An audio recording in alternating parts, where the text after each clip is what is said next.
Ayan, finally. Tapos na ako sa aking obligasyon every morning. Tapos na ako sa 5 km ko every morning. And then, buti na lang kasi hindi masyadong sumakit yung katawan ko. Kasi kagabi nag-gym pa ako.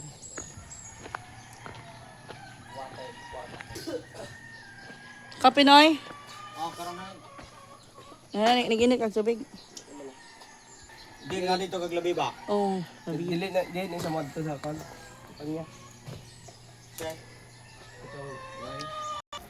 Ayun guys, yung kamatis na tinanim ni mama and then lipat ko naman siya. Kahapon nangulikta ako ng ng pupo ng baka. Ayun, nabasa kasi umulan kagabi. That's good kasi yung mga pananim natin na mais dun sa bukid, madidiligan sila. Ayan. Tapos yung ating sana mabuhay itong lahat. Ito ay sili. And then ito rosemary. Ang bango niyan. Bumili ako ng sako sa TikTok shop guys para pagtaniman ng mga tapos yung ibang soil din binili ko rin 2 sako worth 500 pesos. Ang mahal. Ano yan? Chicken manure. Ayan o. Mas napagod.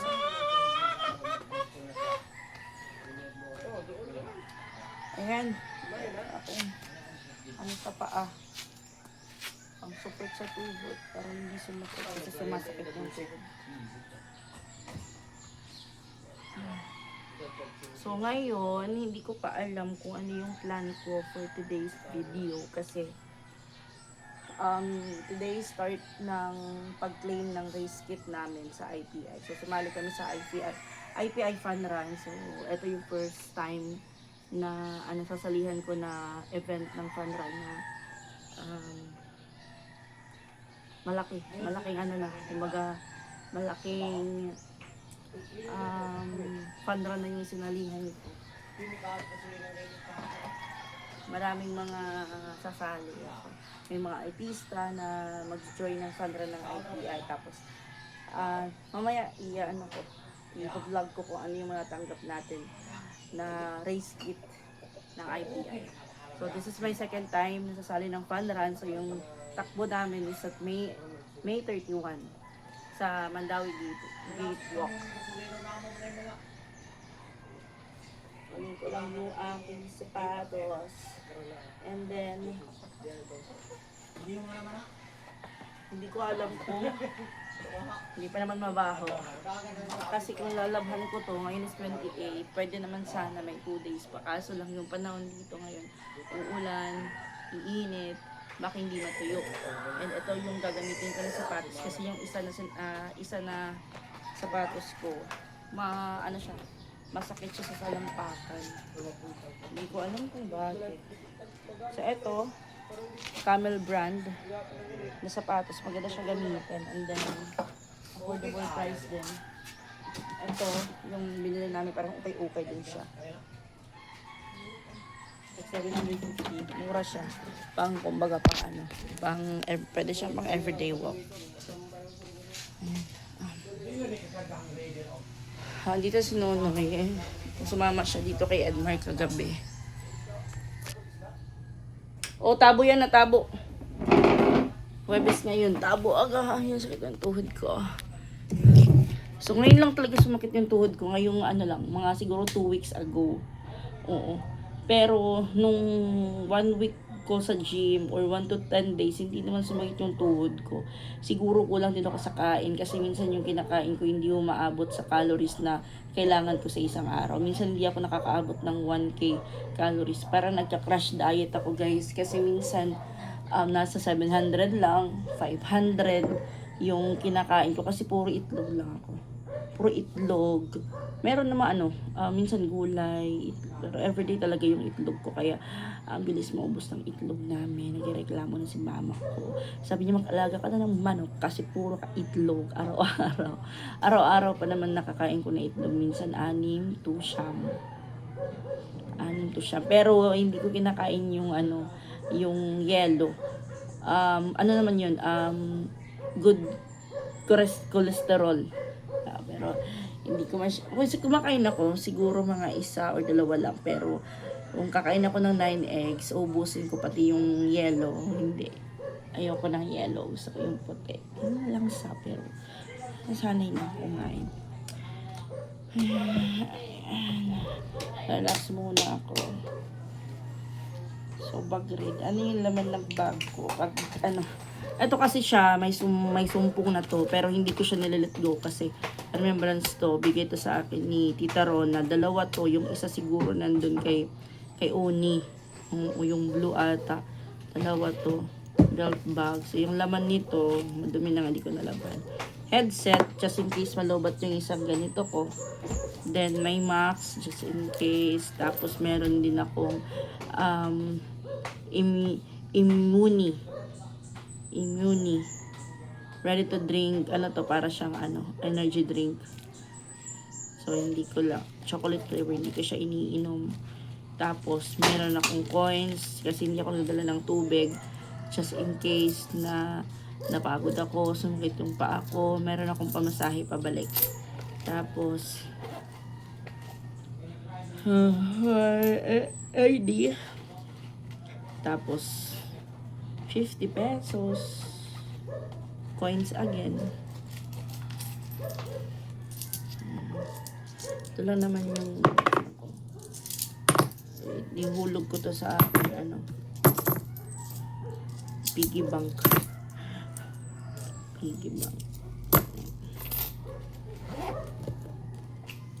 So, ngayon, kagabi lang ako nakabalik mag-gym. Kasi pinahinga ko ngayon pa ako. Pero, ayun, sakit na naman siya. Pero siguro mag-gym ako ngayon. Ngayong gabi, kung hindi ako pupunta kay Jing, kasi nag-chat ako kagabi kay Jing, hindi nag-reply. Siguro tulog yung bakla. Pag hindi kami umalis na Jing ngayong araw, mag-gym ako mamaya para masarap yung tulog ko pagka kinabukasan 29. And then, kasi sa Sunday yung takbo namin, kailangan ko mag-relax 2 days before fun run. Parang i-relax ko yung mga paa ko kasi hindi ko alam kung may limit sa time, pero 5 kilometer lang naman yung tatakbuhin ko, guys. Ano lang. And then si Jing is 10 km. Ako 5 kilometer.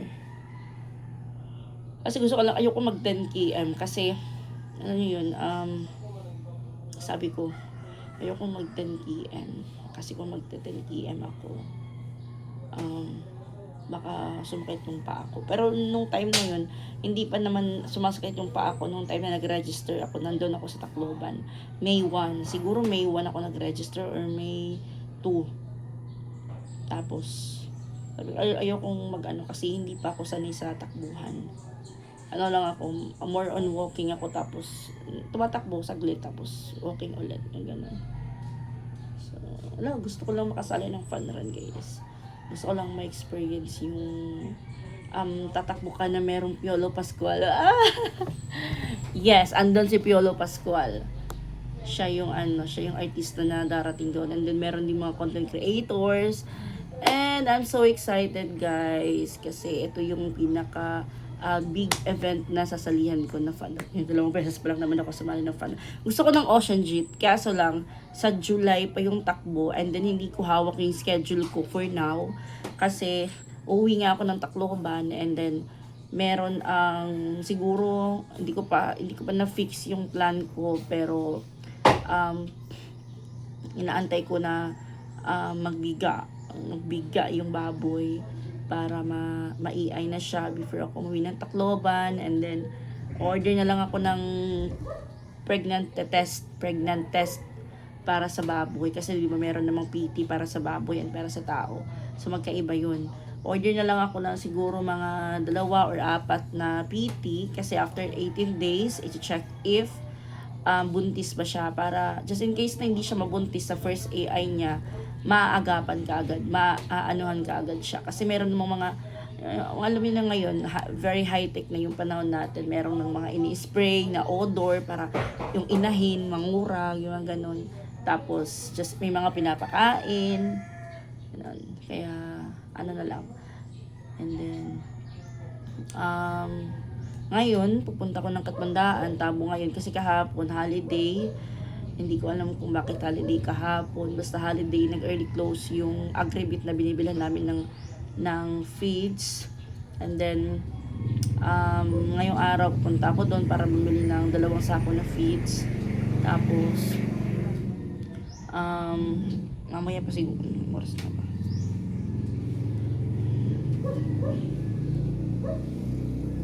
Ayan. So, nag 1 hour and 26 minutes ako nagtakbo. Tapos, yung calories na na-burn ko is 164 lang. Then, 3 point, ano yun? Aerobic endurance. 5.3 PM, then 625. Itong 625. So, papakita ko yung timbang ko ngayon. Kung ilang kilo na lang ako. Ayan. Tara. Okay.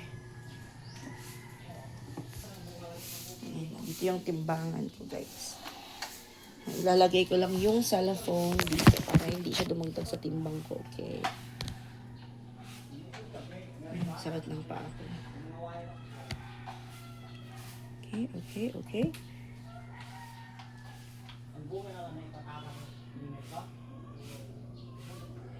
86.60. Yan. 86.60, guys.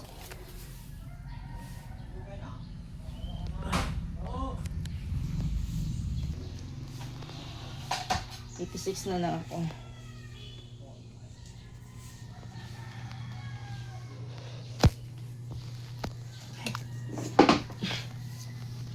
So, yung goal ko ngayong week is mag 85. Ay, nako. Sa mga nagtatanong nga pala kung ano yung ginagawa ko, bakit pumayat ako, guys. Consistent walking, magpapawis ka, kahit nasa bahay ka lang. Alam niyo, nahihiya din ako maglakad before talaga. As in, nahihiya ako maglakad talaga. Pero, ngayon, hindi ko na iniisip yung hiya-hiya. Kasi sabi ko, ginagawa ko naman to para sa sarili ko, hindi para sa mga tao. Ganun yung mindset ko ngayon. Tapos, mag-walking ako every morning. Tapos, minsan, pati hapon. Then, mag-gym pa ako. Grabe yung pagsasakripisyo ko. Grabe yung gastos. Kasi, pagpupunta ako ng gym, 130 yun every day. Napupunta ako ng gym, magbabayad ako na. Siyempre, kailangan ko ng coach. Oo. Kasi, mas maganda kasi yung may coach kasi may mag-guide sa'yo kung tama ba yung ginagawa mo. Kasi nag-try na ako mag-gym before. Alam nyo na dinugo ako. Ang itim pa naman ng dugo ko. Kasi nung time na nag-gym ako, way back 2019 or 2021, siguro nag-gym ako. Hindi naman lahat ng equipment. Siguro yung mga nakikita ko doon na kaya kong gawin, binubuhat ko. Walang, hindi nga ako nag-warm up, yung ganun. Walang proper walang proper na training. Tapos walang nagtuturo sa akin. Buhat lang ako ng buhat. Kaya sabi ko, big help talaga na meron kang coach. Kaya thanks to General Sipada sa aking coach na tinuturuan ako ano yung proper na position, ano yung proper na pagbuhat, mga ganun. Kaya worth it yung bayad ko sa gym everyday kasi meron naman siyang improvement, may nakikita. Tapos ayun, padami na kami ng padami. Gabi, 6 na babae, sabay-sabay kami nag-gym. Ay, nauna sila sa amin, tapos kami yung pinakalas na dumating kami ni Ate Vicenta. Ngayon, hindi ko alam kung anong oras. Ay, 6 kasi may duty pala si coach ngayon. So, 6 PM yung aming gym. So, maganda siya pag mag-gym ka ng gabi kasi ang sarap ng tulog mo pag kinabukasan. So, aga pa naman. Maligo ako ng dagat. Maano lang. Ayan yung mga damit ko, puro mga dry fit na. Eto, 119 pala to, guys. Yung green, yung isa kong damit na wala siyang ganito, 88 pesos. Yung mga ganito, 119. Sa TikTok shop ko, i-search nyo lang yung Mighty Mang TV or Jessamy Procuratos. Punta kayo dun sa parang showcase. Punta kayo sa profile ko, tapos hanapin yung showcase. Nandun yung mga paninda ko. So, i-end lang muna, guys. for today's video. See you in my next vlog. Mag-ano muna ako, mag-upload ako yung mga vlog ko. Yung vlog ko kahapon, hindi ko pa na-upload. Kape na, Noy. Muna? Muna? Yung uli ng yung baso. Kuhaan ko na mo dali. Ano sa orasa? Steven, ang gabas ka na. Yung balik na may dirik eh. Alas 8 araba ko na itong magbayad. O, ato. Ay, bayad, oh. Sa kuhaan daan. Pila to? 100. Duham to, ang imog nga ka. Oh. Di gamit ko hapiton. Gabi na maaftan mo. Di na ako madam. Balik na sa Lagi. Nagpagabas kasi si Nonoy ng ano. Nagpagabas siya ng surutso. Gabas.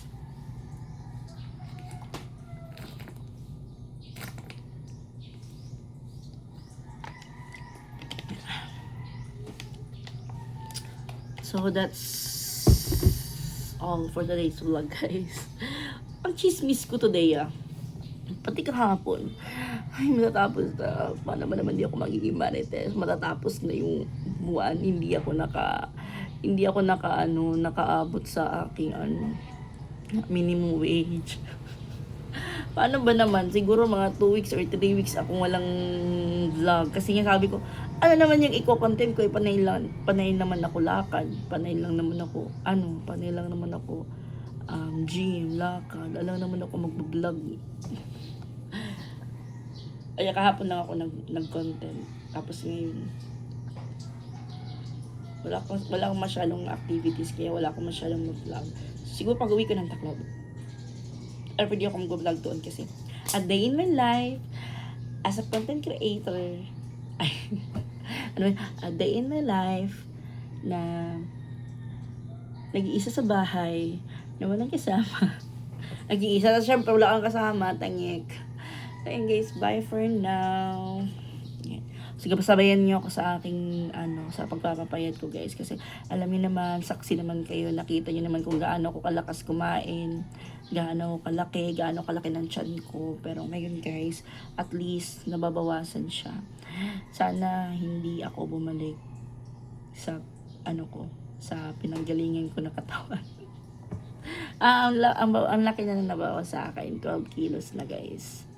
Wala pa akong 2 months. Magto 2 months pa lang ako this coming June 12. Kasi June 12 ako nag-start after birthday ng husband ko. Speaking of my husband, sobrang aga na lang ngayon kasi 6 a.m. sila nag-start ng work. And today, time is 7 a.m. na. So, kanina pa siya nag-work. 8 na sa Japan. So, naka 2 hours na siya.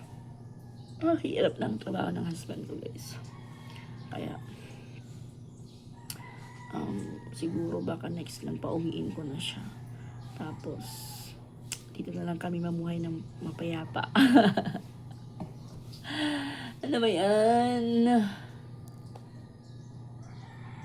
So ayun guys, bye-bye na talaga, final na to, bye-bye.